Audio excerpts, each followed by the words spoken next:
Hey everybody, Ryan here at etrailer..It. Today on our 2016 Ford Edge, we're going to be taking a look at and showing you how to install the Class II CURT Trailer Hitch receiver. Now even though the hitch is mostly visible, it is going to blend in nicely.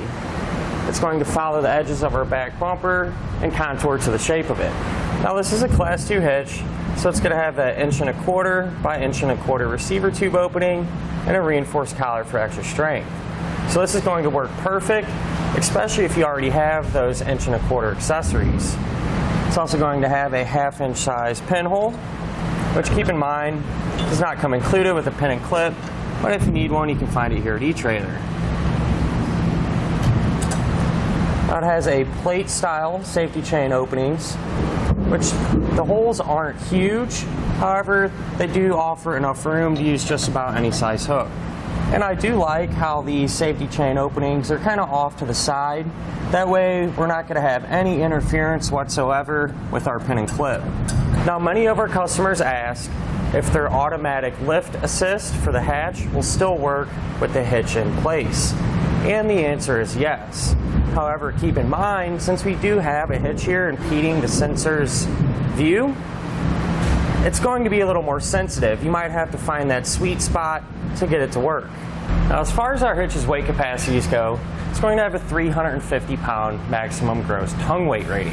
That's going to be the amount of weight pushing down on our hitch. So that's going to work perfect for those 2, even 3 bike racks. Now as far as the maximum gross trailer weight rating goes, it's going to be 3,500 pounds. This is going to be the amount of weight pulling on our hitch. So anything you have on your trailer plus the weight of the trailer itself.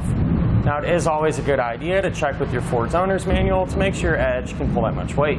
And for those of you that do plan on doing a little bit of towing, I'd recommend picking up some trailer wiring. That way your trailer lights will work as you're pulling it down the road. Now I'm going to give you a couple of measurements. You're going to use these to help figure out which hitch mounted accessories to get. From the ground to the top inside edge of our receiver tube opening, that's going to be about 13½ inches. And you're going to use that to figure out if you need to get a ball mount with either a drop or a rise. From the center of the hitch pin hole to the edge of our rear bumper, it's going to be about 4 inches. So any of those folding accessories you do have, you shouldn't have any problems with interfering with our bumper. Now some of our customers said the install was a little tricky for them, but it's definitely doable and can be done. Speaking of which, let's go ahead and do it together now. To begin our install, we're going to need to lower our exhaust, but before we do that, it's a good idea to use a support strap, and we can run it from side to side. That way we can kind of control how fast our exhaust will come down. Now we're going to have 2 rubber isolator hangers that we're going to need to take off. They're going to look just like this, and we'll have 1 on each side of our muffler. Now it does make it a little easier to spray them down with some soapy water or some penetrating oil just to help get them off. I'm going to take a pry bar,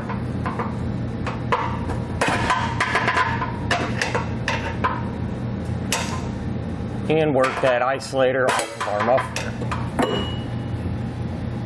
I'll do the same thing for the other one on the other side. With our isolator hangers removed, we can loosen up our strap to lower our exhaust a little bit to give us some room to work.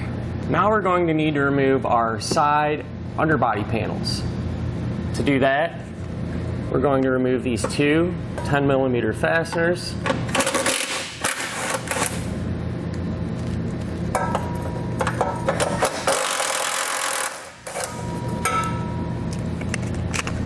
And if we come closer to the edge, we're going to have 2 more fasteners that I'm going to remove with a 7/32 bit.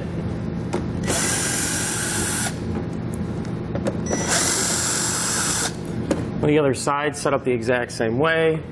So once we have this one down, we'll repeat it over there.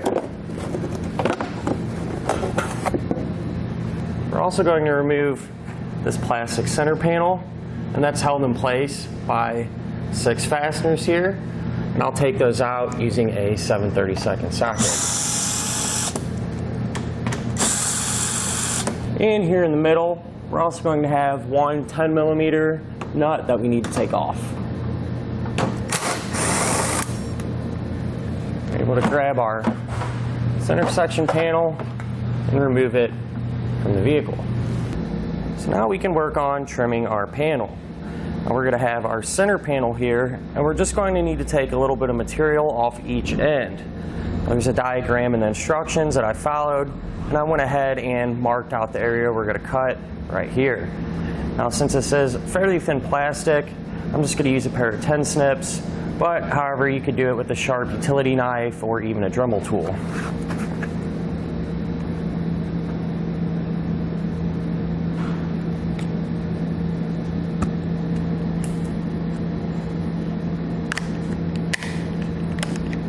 At this point, you can move on to trimming your side panels. And once again, there is a diagram and the instructions that tell you where to cut. And I went ahead and marked it out here. And you'd use that same technique that we used for the centerpiece to cut these. However, in our particular situation, our customer is just opting to leave these off. Now we can go ahead and put our center panel back in place. Now, just something I want to point out, if you did cut your side panels and you plan on using them, you would wait until we have our hitch up and everything to reinstall those. But like I said, for now, we'll put the center one back up.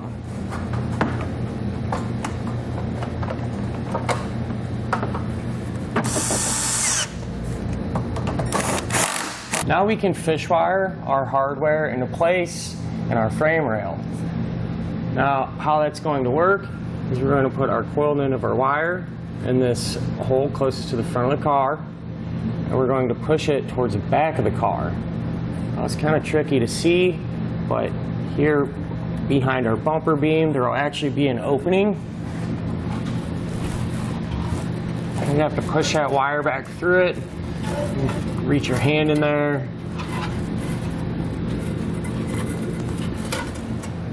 Now once we have that coiled end out, we're going to put on a spacer block and a carriage bolt, which will thread onto the fish wire. We're going to feed that hardware back up through into the frame rail.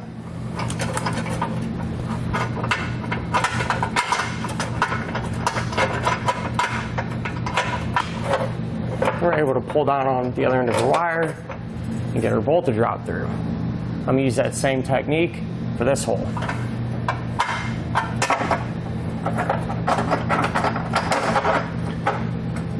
And the other side set up the same way, so we'll just repeat that process over there. Now with an extra set of hands, we can lift our hitch into place, go over the exhaust, and drop our fish wires down through the corresponding holes in our hitch. Before you put it all against the frame, you are going to want to kind of bend our center plastic down.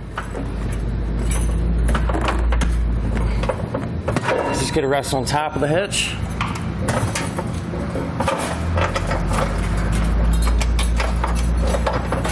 Once we get our hardware to drop through the holes in the hitch, we can remove our fish wire and secure the end of our bolt with the flange nut. That's a good idea to get one started on each side. That way the hitch will support itself while we work on the rest of the hardware.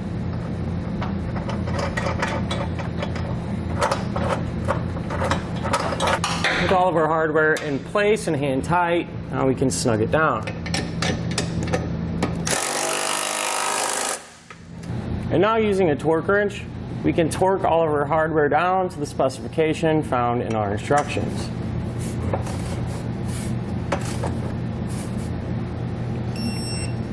So at this point, you can reinstall your side panels and rehang the exhaust.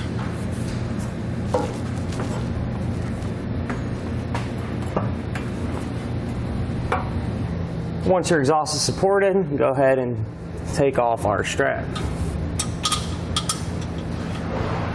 And that'll do it for our look at and our installation of the Class II CURT Trailer Hitch Receiver on our 2016 Ford Edge.